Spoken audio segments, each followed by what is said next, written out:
Okay guys, so this is going to be like an update for you guys and kind of talking about what my pre-op diet was like.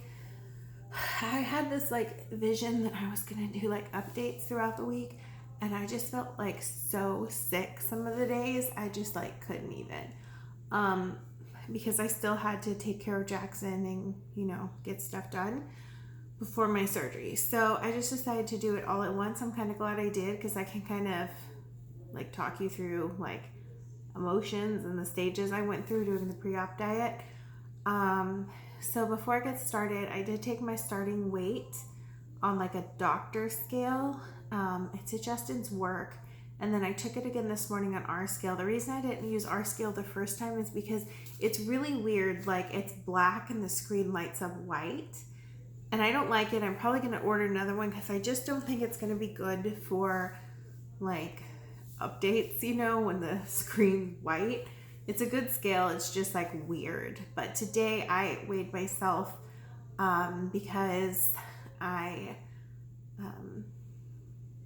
had the scale and I didn't want to go to Justin's work to do it, because yeah, that's just that. And I didn't want to wait till the nighttime because I have to go to bed kind of early. Okay, so I'm going to, after I talk about this, insert my weight before starting the liquid diet, and then I'm going to insert my weight this morning. But I just want to say that I couldn't believe, like last night I put a pair of pajama pants on and they were like usually pretty tight, and like when I was sleeping they were shifting around. I'm like, are these bigger?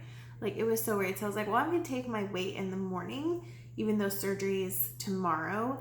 And I was like shocked because I'm just going to insert my weight, my beginning weight now. I wish this was like a normal ass scale.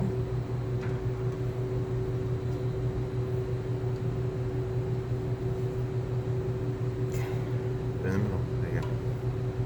No? A little more.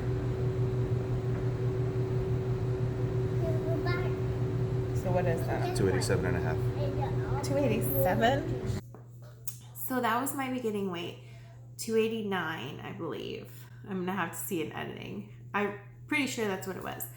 And then I was like really shocked because 2 weeks, like a week before we went to Disney, I got put back on steroids because of my asthma.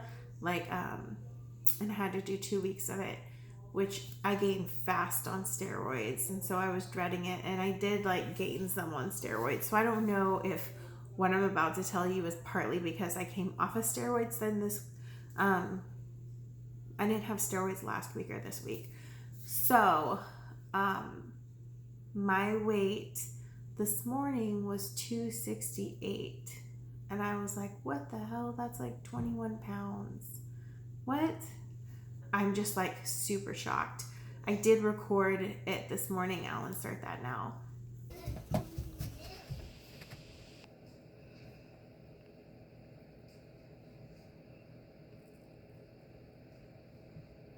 Wow. 268.2. Shut the door. Oh, wow. Just shut the door. Oh, okay. Now pause to. Okay, wait, Pooh.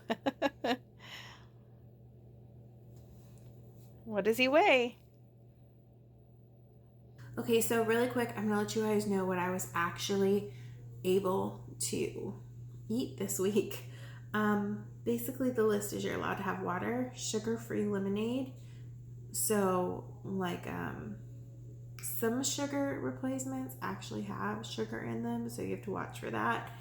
And I could have Propel, like the sugar-free flavored water, or Powerade Zero or Gatorade Zero, not G2, but like zero, like no calories. And then I could have sugar-free gelatin, sugar-free popsicles, low sodium broth, and you can have 1 6-ounce or V8 original a day, which I hate V8. It wasn't even something that was gonna happen because it makes me gag. So what I basically have had, and then you can have you have protein shakes, but they have very specific ones listed because of the nutrition and the you can't have any sugar, so it doesn't go over certain sugars. I think the ones I have like 1 gram of sugar. That's it. I used, most of the time I used Premier, and then I asked my doctor if I could use the Equate version, the Walmart version of Premier Protein, and it definitely like didn't have an aftertaste like my friend said, but I'll just get to this in a minute. Okay, so what I ended up living off of basically was water, popsicles, maybe like one sugar-free popsicle a day. And then at first it was just a lot of broth and shakes. And then as the week went on, you guys, I got so tired of the shakes and broth. Like, they make me gag. And so yesterday, my surgeon said I could mix a little decaf black coffee in to like change up the flavor to make it more bearable. So yeah, and then I went to Starbucks and they were like, oh, we're out. There was like this whole thing about like they don't have decaf after a certain time, but they can make a decaf Americano, and I didn't know what that meant. But I guess it has like espresso shots. And then what ruined it for me though is I asked them, he said that I could have sugar-free flavoring. So I asked them to do sugar-free cinnamon dolce in there to mix with my protein shake. And he was so caught up on explaining like there wasn't like caffeine after a certain time that he put the cinnamon dolce, the actual sugar syrup in there. But luckily at that point, my palate's been like changed enough that I like after I drank it, I took like one sip and I was like, this tastes way too good to be sugar free. And I looked at the label and it didn't say sugar free. Yeah, he did put like the regular stuff in there.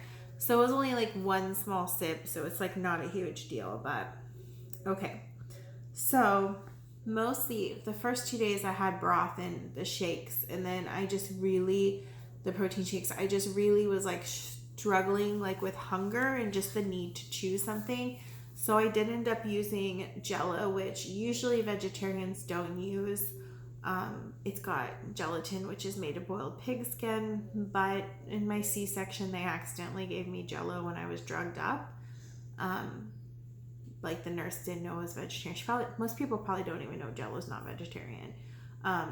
So I've had it like 3 years ago-ish when I had Jackson.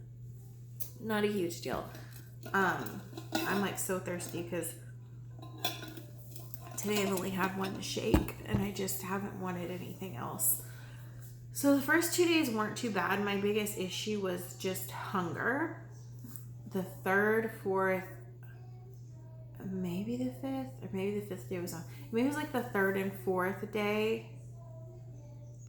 I think it was the third and fourth day is when it got really bad. Like I started going through what's called Keto Flu.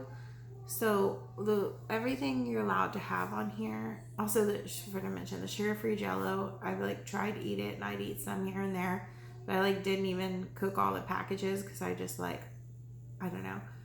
It wasn't like the chewing wasn't worth it to me. I feel like I get that chew out of a popsicle. Anyway, so the hunger was bad the first and second day, but it wasn't unbearable the first day. The second day is when it hit me going into the third day. So it must have been like half of the third day, the fourth day, and the fifth day. Or maybe just, I don't know. At some point in there, my body realized I wasn't having any caffeine. So I started caffeine detoxing. I started sugar detoxing because I wasn't having any sugar. And I went through Keto Flu, which was horrible. My body was going into ketosis, which means it's switching over from using calories to like burning like fat basically. And the Keto Flu was like the roughest part, and I had no energy up until like, today's day 6. So it was like, yeah, day 5 is when all of a sudden I woke up and I was better. So it had to have been 3 and 4 that was the worst. And like, I mean, I had no energy, and I had from the end of the second night. Yeah. So the second night I got a migraine, and it lasted and it didn't go away, and I can't take ibuprofen or anything pre-surgery. I could only, I could take Tylenol, which it doesn't do anything for a migraine. If you follow me, like if you have migraines, you know that Tylenol is like not much, but I tried. So from night 2 to night 4, I had a migraine that never went away. And it was just a part of the Keto Flu. My energy was low. I was just like craving stuff like crazy. I started getting this weird emotional, like I don't have like some, this is a bad reference, but you know, like my 600-pound life where they all have like these emotional reasons they overeat. I don't really have one. Like I don't eat like that. I have a hormone issue, and I've struggled with my weight since coming into puberty, and my polycystic ovarian syndrome kicked on. You know, I don't always make healthy choices, but I'm not eating 10,000 calories a day. You get me?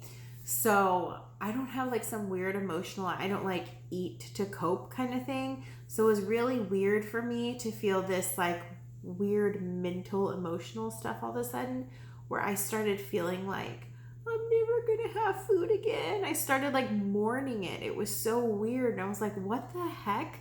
Because I don't know, like I don't have an emotional attachment to food other than like, you think, you know, you go out with your friends and your family, and that's gonna be weird, you know, for a while, like not eating, which is not a big deal. So that was just super weird for me. So then day 5, I woke up and the headache was finally gone, and I had a buttload of energy. Don't get me wrong, I was hungry as ever.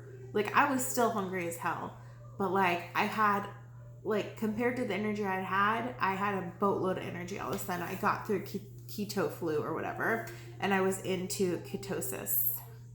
And so since day 5, today's day 6, so yesterday, today, haven't really been that bad for my energy. I feel that I have like normal energy levels. I'm just hungry and tired of the shakes. And yesterday I didn't have as much as I probably should have. Like I'm drinking a ton of water, but like yesterday I could only do 2 shakes. I couldn't do the 4. It just like, it was struggling to keep them down. And I probably should have got the protein water, and I'm gonna get it because you can't have the Premier protein water, and I'm gonna get that for post surgery. But I just was really struggling, and I had a little bit of broth, 2 protein shakes, and a lot of water yesterday. And then actually 2.5, because I mixed it with that coffee, and then I dumped it because I tasted sugar in the first sip and realized it had sugar, and then I finished the other half. So I had 2.5. Today I only had, I think, 1.5 protein shakes. There's half in the fridge I didn't finish. Just put them, let's just have like 4 a day, and broth. But I'm just so tired of it. Like, oh, and the whole point of this diet is to shrink your liver so that they can maneuver easier. If your liver is big or inflamed or fatty, then the surgery is more dangerous. So that's the whole point of this diet. So I'm still really hungry, but I'm okay. Like my energy's fine. I don't have headaches. I came out the other side, detoxed from sugar and caffeine, and it is so weird to me that I could take, because the thing is, like, if you have like sugar-free syrups and stuff, they usually are sweet. They're just not as sweet, or they like have that weird aspartame aftertaste. And it's so weird that like I could take 1 sip and be like, oh my god, this has sugar. That was bizarre to me. Things are like, yeah, I don't know. So that's my update, you guys. And I am either, like I said, in surgery, in recovery, or in the hospital. If you're seeing this on March 7th, I'll be there till March 8th. Hopefully I'll get to go home March 8th. Sometimes I keep people 2 nights. I just have to see how it goes. So say a prayer for me if you're catching this video early. Say a prayer that I have like a good recovery. And I'm excited to keep sharing my journey with you guys. Justin's going to try to like video as much as he can in the hospital so I can keep sharing my bypass journey.